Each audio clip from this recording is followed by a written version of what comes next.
খাসির মাংস রান্না করবেন ভাবছেন? তাহলে আমি যেভাবে রান্না করছি স্টেপ বাই স্টেপ ফলো করুন। এখানে 1 কিলো মাংস ভালো করে বেছে ধুয়ে নিয়েছি। এবার এতে নুন, হলুদ গুঁড়ো, সর্ষের তেল, টক দই, 1 চামচ লঙ্কা গুঁড়ো, 1 চামচ আদা রসুন বাটা দিয়ে ম্যারিনেট করে আধ ঘন্টা রেখে দিয়েছি।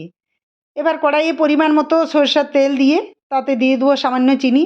এরপর গোটা গরম মশলা ফোড়ন দিয়ে পেঁয়াজ কুচি দিয়ে দেবো।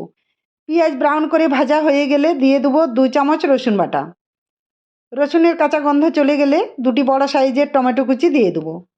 এরপর সামান্য লবণ দিয়ে একটু নাড়াচাড়া করে দিয়ে দেবো 1 চামচ হলুদ গুঁড়ো, 1 চামচ ধনে গুঁড়ো, 1 চামচ জিরে গুঁড়ো, 1 চামচ কাশ্মীরি লঙ্কা গুঁড়ো দিয়ে মশলা ভালো করে কষিয়ে নিতে হবে। মশলা কষানো হয়ে গেলে এবার ম্যারিনেট করা মাংসটা দিয়ে দেবো। 15 মিনিট ধরে মাংস কষিয়ে 1 চামচ আদার পেস্ট দিয়ে আবারও 10 মিনিট কষিয়ে নেব। এরপর হাফ চামচ মিট মশলা দিয়ে মাংস আবারও কষাতে থাকবো যতক্ষণ না মাংস থেকে তেল বেরিয়ে আসে। মাংস থেকে তেল বেরিয়ে এলে উপর থেকে গরম জল দিয়ে কিছুক্ষণ ফুটিয়ে ঢাকা দিয়ে দেবো।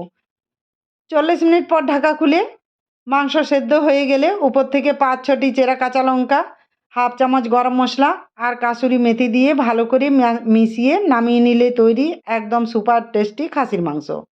এরপর গরম গরম ভাতের সাথে পরিবেশন করুন এই খাসির মাংস।